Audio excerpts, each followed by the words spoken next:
مختلف تھی. اس کے بعد برائی کا بھی دور تھا. جاہلیت کے ایام میں اللہ کے نبی کی ولادت سے قبل بے پردہ عورتیں رہا کرتی تھیں. گھر سے بے پردہ یوں ہی نکل کر جایا کرتی تھی. عورتیں، لڑکیاں سب غیر محرم اور بعض قسم کے لڑکے انسان اس سے لطف اندوز ہوا کرتے تھے. برائی کا بڑی دورہ تھا. اہل عرب کے یہ ماحول تھا کہ کوئی پردے کا اہتمام نہیں کیا کرتا تھا. عورتیں یوں ہی گھر سے بے پردہ چلے جاتی تھیں. یوں ہی بغیر کسی پردہ کیے ہوئے، بغیر کسی سر ڈھکے ہوئے، دوپٹہ رکھے ہوئے گھر سے باہر نکلا کرتے تھے. اور وہ بعض قسم کے جو افراد تھے، جو لڑکے تھے، جو انسان تھے، ان سے وہ مستیاں کیا کرتے تھے. بڑی برائی کا دور تھا اور اس کو برا بھی نہیں جانا جاتا تھا. لوگ اس کو ایسا ماحول ہو گیا تھا کہ اس چیز کو انسان برا بھی نہیں جانتے تھے. عورت کے ساتھ چھیڑنا، لڑکی کے ساتھ برا کام، اس کو برا نہیں جانا جاتا تھا.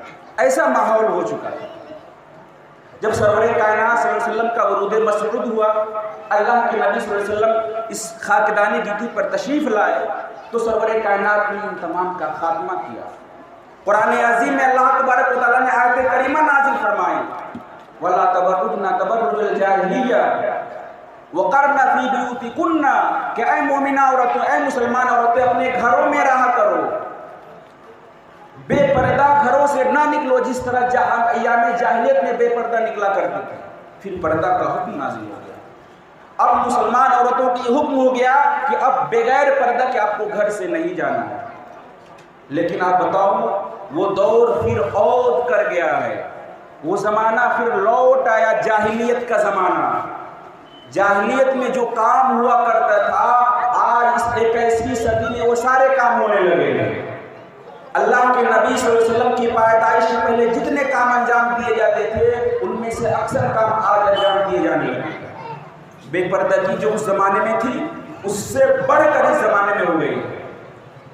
اس زمانے میں جس طور پر بیٹیوں کو زندہ دفن کر دیا جاتا تھا، آج بھی وہ کام کیا جا رہا ہے. اٹھائے اخباروں کا مطالعہ کرے، اخباروں کا مطالعہ کرے کہ لاکھوں بیٹیاں، لاکھوں بچیاں پیدا ہونے سے پہلے ہی مار دیا رہی.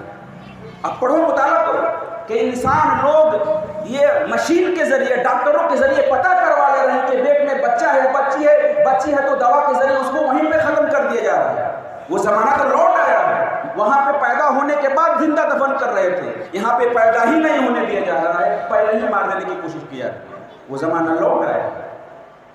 وہ زمانہ، اس زمانے میں جس طرح برائیاں عام تھی، اس زمانے میں شراب نوشی جو عام تھی، وہ آج بھی عود کر آئی ہے. جو گناہ کا دورہ تھا، وہ آج بھی ہو رہا ہے. ایسا کیوں ہو رہا ہے؟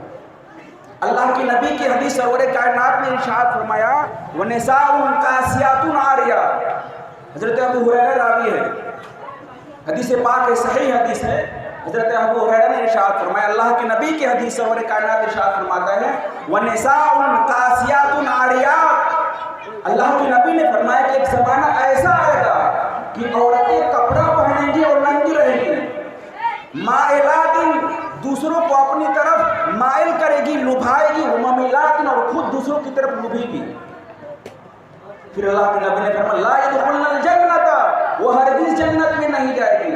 ولا یجدن ریحھا، اور جنت کی خوشبو بھی نہیں پائے گی. اللہ کے نبی نے آج سے 1500 سال پہلے کہا، نساء قاسیات عاریات، کہ ایسی عورتیں ہوں گی جو کپڑا پہن کر بھی ننگی ہوگی. اس وقت کے لوگوں کو یہ بات ہضم نہیں ہو رہی تھی، یہ بات نہیں سمجھ میں آ رہی تھی لوگوں کو کہ یہ کیسے ہو سکتا ہے کہ انسان، عورت کپڑا بھی پہنے اور ننگی بھی رہے. کچھ لوگ کھٹک رہا تھا یہ بات، اس زمانے میں نہیں سمجھ میں آ رہی تھی. اللہ کے نبی نے کہہ دیا تھا کہ زمانہ آئے گا کہ کپڑا پہن کر بھی ننگی ہوگی. کچھ لوگ یہ باتیں نہیں سمجھ میں آ رہی تھی. لیکن آج 21ویں صدی میں اللہ کے نبی کو فرمان ثابت ہو گیا کہ کپڑا پہن کر بھی عورتیں ننگا رہ رہی ہیں. سرور کائنات کی حدیث ثابت ہو گئی کہ کپڑا پہن کر بھی عورتیں ننگی نظر آ رہی ہیں. ایسے کپڑا ہم نے وضع کر لیا. جانتے ہیں ایک سازش کے تحت یہ کام کیا ہے، ایک بڑی سازش ہے، اور ہم اس کا اطلاع نہیں، ہم اس کو خبر بھی نہیں ہے، ہم اس میں مبتلا نظر آ رہے ہیں. یہ ہمارے خلاف سازش رچی گئی ہے.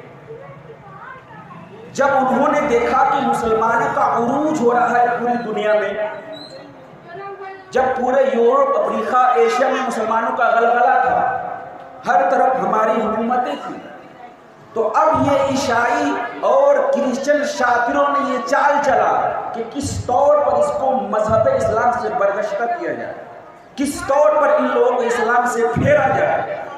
تو اس نے سب سے پہلا حربہ استعمال کیا، مسلمان عورتوں کو بے پردہ کر دو، بے پردہ کر دو، گھر سے بے پردہ نکال دو، اس دن سے اس کے یہاں سے غیرت ختم ہو جائے گی، مسلمانوں کے دل سے غیرت کو نکال دو۔ اور اس بہانے پر ماڈلنگ اور فیشن کے نام پر انہوں نے بے حیائی کو اتنا عام کیا کہ آپ وہ کرتے نظر آ رہے ہیں، ہم اس میں مبتلا۔ خاموش رہو سب۔ اللہ کے نبی صلی اللہ علیہ وسلم نے جو فتنے سے آگاہ کیا تھا، حدیث پاک سن لو، سرور کائنات نے ارشاد فرمایا، حدیث پاک ہے، بہت ہی اہم حدیث پاک ہے، سرور کائنات نے ارشاد فرمایا، لَتَتْبَعَنَّ سَنَنَ مَنْ كَانَ قَبْلَكُمْ۔ اللہ کے نبی فرمایا کہ تم لوگ ضرور اپنے سے پہلی قوموں کی اتباع کرو گے، حَتَّى لَوْ دَخَلَ جُحْرَ ضَبٍّ لَدَخَلْتُمُوهُ، یہاں تک کہ اگر وہ ایک گوہ کے سوراخ میں، ایک گوہ کے بل میں جانے کی کوشش کریں گے تو مسلمان بھی کوشش کرے گا میں بھی اسی گوہ کے بل اور سوراخ میں جاؤں۔ صحابہ پوچھنے لگے، یا رسول اللہ وہ کون لوگ ہیں کہ لوگ اس کی اتباع کریں گے؟ سرور کائنات نے ارشاد فرمایا، الیہود والنصارى، یہود و نصارہ کی تم لوگ اتنی اتباع کرو گے کہ اگر وہ گوہ کے سوراخ میں جانے کی کوشش کرے گی تو تم لوگ بھی چاہو کہ میں بھی اس سوراخ میں چلا جاؤں۔ وہ زمانہ آ گیا ہے، چھوٹی چھوٹی وہ کام جو کر رہے ہیں آپ کرتے نظر آ رہے ہیں۔ حدیث پاک ہے، کئی درجنوں حدیث پاک ہے، سرور کائنات نے ارشاد میں داڑھی رکھنا اللہ کے نبی کی سنت، تمام انبیاء کی سنت ہے، لیکن کسی نے داڑھی نہیں رکھی، کسی نے اس پر کوئی عمل نہیں کیا۔ لیکن آج اس 20ویں صدی میں فلموں اور ڈراموں میں کام کرنے والے ہیرو نے تھوڑی سی داڑھی بڑھا لی، اس کی اتباع میں ہمارے نوجوان تھوڑی تھوڑی داڑھی بڑھانے لگے۔ اللہ کے نبی کے حدیث پر کسی نے عمل نہیں کیا، سرور کائنات کی فرمودات کے مطابق ہم نے داڑھی نہیں بڑھائی، لیکن ہجروں نے داڑھی بڑھا لی تو ہم اپنی داڑھی بڑھانی شروع کر دی، اس کی اتباع کرنے کے لیے داڑھی کا مذاق کرنے لگے۔ ہم اپنا حلیہ، اپنی شناخت کو بالکل ختم کر دیا۔ ہماری عورتیں، واللہ آپ کو بتاؤں، اس جو فتنہ اور جو سازش رچی تھی عیسائیوں نے، کرسچنوں میں، وہ کامیاب ہو گئے۔ ہماری بیٹیوں کو، ہماری بہنوں کو بے پردہ کر دیا گیا، ہم اس کا احساس بھی نہیں ہے۔ سرور کائنات نے جو حدیث بیان فرمائی تھی آج سے سینکڑوں سال پہلے، وہ صادق آ رہی ہے، تو ہماری ماں بہنیں اس سے عبرت حاصل کریں۔ حدیث پاک سنو، اللہ کے نبی جب معراج میں گئے تھے تو نبی کریم صلی اللہ علیہ وسلم ایک ایسی جگہ سے گزرے جہاں پہ عورتوں کو عذاب دیا جا رہا ہے۔ ہماری ماں بہنیں بھی غور سے سنو، عورتوں کو عذاب دیا جا رہا تھا، اس طور پر عذاب دیا جا رہا تھا کہ اس کے بال کو پکڑ کر لٹکا دیا گیا تھا، ان عورتوں کے بال کے بل لٹکا دیا گیا تھا، لٹکا دی گئی تھی ساری عورتیں، اور ان کے دماغ کھول رہے تھے، اس طرح پتیلے میں پانی کھولتا ہے اسی طرح دماغ کھول رہے تھے۔ اللہ کے نبی نے جبریل امین سے پوچھا کہ کون عورتیں ہیں، کن کو عذاب دیا جا رہا ہے؟ جبریل امین نے کہا، یا رسول اللہ یہ وہ عورتیں ہیں جو دنیا میں اپنے بالوں کو غیر محرم مردوں کو دکھایا کرتی تھیں، جن کے بال کو، جن کے سر کے بال کو غیر محرم عورت مرد دیکھا کرتے تھے، وہ عورتیں ہیں جن کو اس طور پر عذاب دیا جا رہا ہے۔ تو بڑی عذاب کا کام ہے بے پردہ گھر سے نکلنا، اور پھر ہم اس میں خود آگے بڑھتے جا رہے ہیں۔ جو شاطروں نے جو چال چلی تھی ہم اس میں آگے بڑھتے ہوئے نظر آ رہے ہیں۔ نبی کریم صلی اللہ تعالیٰ علیہ وسلم کے فرمودات کے مطابق اللہ کے نبی صلی اللہ علیہ وسلم نے پردے کا بڑا اہتمام فرمایا۔ سرور کائنات صلی اللہ علیہ وسلم نے مومنہ عورتوں کو جو پردے کا حکم دیا، اس میں بڑی حکمت ہے۔ عورتوں کو بالکل اس کا حق عطا کیا گیا ہے، اس کو محفوظ کر دیا گیا ہے، ورنہ ابھی آپ نے دنیا کا تاریخ کا مطالعہ کیا، ابھی میں نے روشنی ڈالی تھی کہ دنیا میں عورتوں کو انسان نہیں سمجھا جاتا تھا، ان کو انسان کا درجہ تک نہیں دیا جاتا تھا، لیکن ان عورتوں کو سب سے پہلے انسانیت کا درجہ، بلکہ انسانیت سے بڑھ کر اس عورت کے قدموں میں جنت قرار دیا، اس کو رتبہ بڑھایا۔ یہیں تک نہیں، اس کو آج پوری دنیا تعلیم کے لے کر لڑ رہی ہے کہ اسلام تعلیم کا فروغ نہیں دیتا ہے۔ آپ کو بتاؤں، سرور کائنات صلی اللہ علیہ وسلم نے تعلیم کا جو نظریہ پیش کیا تھا، تعلیم کا جو طریقہ بیان کیا تھا، پوری دنیا میں کوئی اس کا نظریہ پیش نہیں کر سکتا۔ آپ کو بتاؤں، سرور کائنات کی ولادت سے پہلے پورے مکہ میں صرف 17 لوگ لکھنا جانتے تھے۔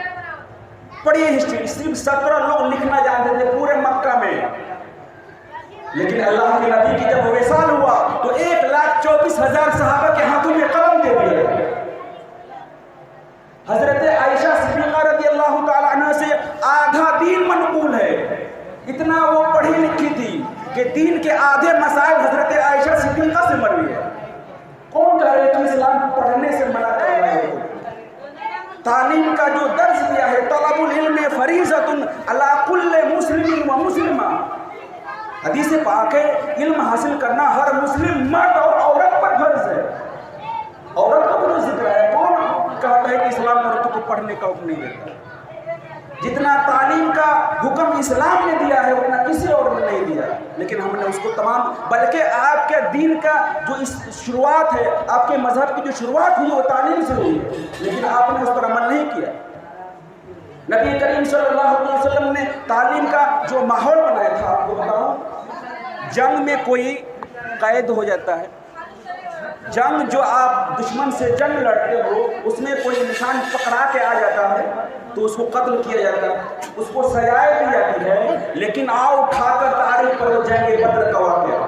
غزوہ بدر میں جب اسلام اور کفار کے درمیان جنگ اور لڑائی ہوئی تھی تو لڑائی اور خاتمے کے بعد مسلمانوں کو فتح اور جیت حاصل ہوئی، اس میں کچھ کفار کو قیدی بنا کر لایا گیا تھا، کچھ غیروں کو کافروں کو قیدی بنا کر لایا گیا تھا۔ اب معاملہ آیا کہ ان کو کیا کیا جائے۔ صحابہ کرام نے مشورہ دیا، کچھ لوگوں نے کہا کہ ان کو قتل کر دیا جائے، کچھ صحابہ کرام نے مشورہ دیا کہ ان کو فدیہ لے کر چھوڑ دیا جائے، اس طرح کے بہت سے مشورہ دے گئے صحابہ کرام۔ تو اس بات پر متفق ہوئے کہ ہاں جن کے پاس فدیہ ہے وہ پیسہ دے کر اپنی جان چھڑا کر چلے جا سکتے ہیں، لیکن جن کے پاس فدیہ نہیں ہے، پیسہ نہیں ہے دینے کے لیے، تو اللہ کے نبی نے کیا کہا تھا ان دشمنوں کو؟ سرور کائنات نے ان کی فدیہ کیا قرار دیا؟ یہ فرمایا کہ تم میں سے جو لکھنا جانتا ہے وہ مسلمان کے بچوں کو لکھنا سکھا دو، اس کے بعد وہ آزاد ہے۔ دشمنوں سے اپنے اللہ کے نبی صلی اللہ علیہ وسلم نے کہا کہ تم میں سے جو لوگ لکھنا جان رہے ہیں وہ مسلمان کے بچوں کو لکھنا سکھا دو، وہ آزاد ہے، اس کو چھوڑ دیا جائے گا۔ ایسی مثال ہے تو تعلیم کا اتنا زبردست نظام آپ کو دیا گیا ہے، لیکن ہم نے اس پر عمل نہیں کیا۔ تو جو سازش ہمارے خلاف رچی گئی تھی اس پر وہ کامیاب نظر آ رہے ہیں، اور ہر طرح سے آپ کے اوپر حملہ کرنے کی کوششیں کی جا رہی ہیں، اور ہم اپنے اعمال میں اس قدر مستغرق ہوتے ہیں کہ ہم نے اچھائی اور برائی کا ایک فیصلہ چھوڑ دیا ہے، بس ہمارا آنا چاہیے، پیٹ بھرنا چاہیے، ہم اسی میں لگے ہوئے ہیں۔ دنیا کہاں چلے گئی آپ کو اس پر نظر نہیں ہے، لیکن آپ غور کرو، آپ اس دنیا میں ہمیشہ نہیں رہنے آئے، ہمیشہ نہیں رہنے آئے۔ 60-70 سال کی زندگی، اس کے بعد پھر آپ کو یہاں سے رخصت ہونا ہے، اللہ کے حضور آپ کو جانا ہے۔ اللہ رب العزت کل بروز قیامت آپ سے پوچھے گا۔ سرور کائنات کی حدیث، کلکم رائی وکلکم مسئول عن رعیتہ، تم میں سے ہر ایک رائی یعنی سرپرست ہے، نگہبان ہے۔ ہر ایک کو اللہ کے نبی نے کہا تم میں سے ہر ایک نگہبان ہے، سرپرست اپنے گھر والوں کے لیے۔ وَكُلُّكُمْ مَسْئُولٌ عَنْ رَعِيَّتِهِ، اور ہر ایک سے اس کی نگہبانی اور سرپرستی کے بارے میں پوچھا جائے گا۔ کل بروز قیامت باپ سے یہ پوچھا جائے گا کہ تمہاری بیٹی گھر سے بے پردہ کیوں نکلی۔ کل بروز قیامت بھائی سے یہ پوچھا جائے گا تمہاری بہن گھر سے بے پردہ کیوں نہیں نکل رہی تھی۔ یہ سارے سوالات آپ سے پوچھے جائیں گے، یہ ساری چیزیں تمام لوگوں سے پوچھا جائے گا، کیونکہ پھر حدیث قرآن میں اللہ نے فرمایا الرجال قوامون علی النساء، مردوں کو حاکم بنا کر بھیجا گیا نا عورتوں پر۔ اگر آپ کی عورتیں، آپ کی گھر کی عورتیں، بیٹیاں اگر